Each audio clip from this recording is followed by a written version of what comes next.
Halo YouTube, kembali lagi di channel FC Catur. Dan tak terasa kita sudah sampai di bab yang ke-22.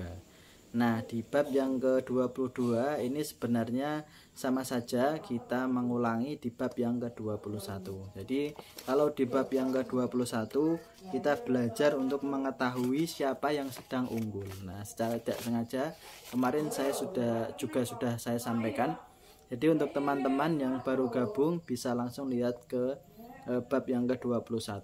Tapi tidak ada salahnya kalau di bab yang ke-22 ini kita ulas kembali bagaimana caranya untuk apabila kita sedang unggul.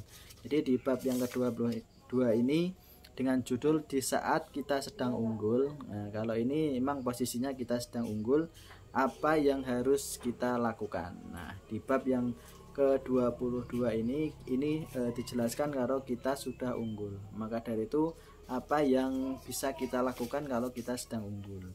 Nah, yang pertama, keunggulan itu banyak sekali kawan. Jadi kita bisa unggul perwira, kita bisa unggul dari buah catur, nilai buah catur, kita bisa unggul posisi, kita bisa unggul secara evaluation bar, keseluruhan. Nah, kita bisa unggul di dalam waktu. Nah, itu banyak sekali faktornya kawan. Nah, maka dari itu apa yang bisa kita lakukan. Nah, tentunya yang pertama apabila kita unggul perwira, jadi jumlah perwira kita sudah di atas lawan, maka dari itu kita harus mempersiapkan keamanan raja yang sangat ketat. Nah, karena kita sudah unggul, jadi raja kita harus kita amankan. Jadi jangan sampai kita kecolongan. Nah, jadi kalau kita sudah unggul tapi kita kecolongan, apalagi posisi skakmat, nah ini akan merugikan kita. Nah, yang kedua apabila kita sudah unggul di nilai buah catur. Nah, jadi kalau kita unggul di nilai buah catur, nah ini sama juga. Nah, secara perwira kita sudah menang. Nah, maka dari itu kita langsung saja segera menyederhanakan permainan dengan cara menukar.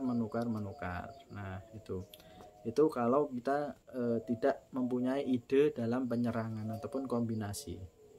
Nah, maka dari itu, kalau kita sudah unggul di dalam nilai buah catur, misalnya lawan tidak punya benteng, kita punya benteng, nah otomatis kita berarti membuat ide penyerangan menggunakan dua benteng kita ataupun kombinasi benteng gajah ataupun yang lainnya. Nah, ini yang bisa kita lakukan kalau kita unggul nilai buah catur. Nah, yang berikutnya yaitu apabila kita sudah unggul di dalam jumlah pion. Nah, jumlah pion ini juga sangat mempengaruhi. Jadi kalau lawan kita pionnya kurang, otomatis ada lajur yang terbuka. Nah, ini juga harus kita manfaatkan untuk mengejar petak promosi. Nah, jadi pion ini sangat bermanfaat sekali untuk mengejar petak promosi. Satu. Terus yang kedua, selain mengejar petak promosi, ini bisa juga untuk membongkar pertahanan lawan. Nah, jadi kalau kita unggul pion ini enak sekali kawan. Jadi bisa kita gunakan untuk membongkar pertahanan. Jadi agar pertahanan lawan ini tergoyahkan, maka kita bisa membongkar dengan keunggulan satu pion milik kita yang tadi itu. Nah, itu kawan. Terus yang berikutnya yaitu apabila kalau kita unggul posisi. Nah, unggul posisi di sini maksudnya mungkin perwira kita ini sudah berkembang, tetapi perwira lawan ini belum berkembang. Maka dari itu bisa dikatakan kita sudah unggul posisi. Nah, jadi kalau misal lawan ini masih stagnan di tempatnya, nah otomatis kan ini bisa dikatakan ini unggul kita karena perwira kita ini siap menyerang sedangkan lawan masih duduk di tempatnya. Nah, maka dari itu kalau kita sudah unggul dalam pengembangan, maka dari itu kita harus segera membuat suatu taktik ide, yaitu untuk mendapatkan pola skakmat, yaitu dengan taktik catur. Nah, dengan taktik catur kita akan membuat pola skakmat sehingga kita yang perwira kita yang sudah berkembang bisa kita manfaatkan untuk mencapai posisi skakmat tersebut. Nah, itu kawan. Terus kalau yang berikutnya, kalau kita sudah unggul di dalam waktu, nah tentunya kita harus bisa membuat pengamanan raja dan juga membuat langkah-langkah yang tidak sama, karena ini bisa menjebak kita di posisi remis. Nah, jadi kita sudah unggul, kita tidak mau membuat penyerangan, tidak melakukan ide.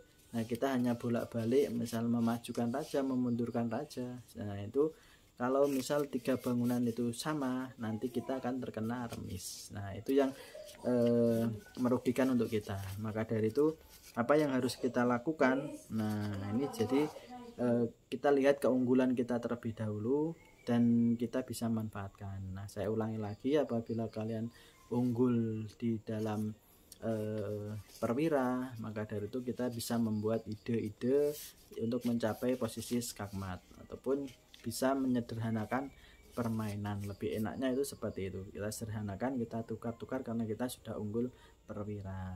Yang kedua yaitu apabila kita unggul nilai, maka dari itu keunggulan nilai itu harus kita manfaatkan. Nah, apabila kalau misal kita unggul menteri, nah ini enak sekali kawan, karena kita tinggal melakukan beberapa ide penyerangan menggunakan menteri yang kita miliki, karena lawan sudah tidak punya menteri. Nah, itu jadi kita harus manfaatkan keunggulan nilai dari yang kita miliki.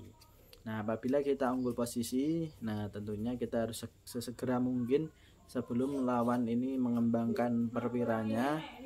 Nah, kalau mereka belum siap, otomatis kita juga akan enak sekali untuk penyerangan. Jadi untuk penyerangan, ketika perwira kita sudah siap, jadi posisi-posisi perwira kita enak, maka dari itu ini juga menguntungkan kita untuk melakukan serangan-serangan catur ataupun taktik catur.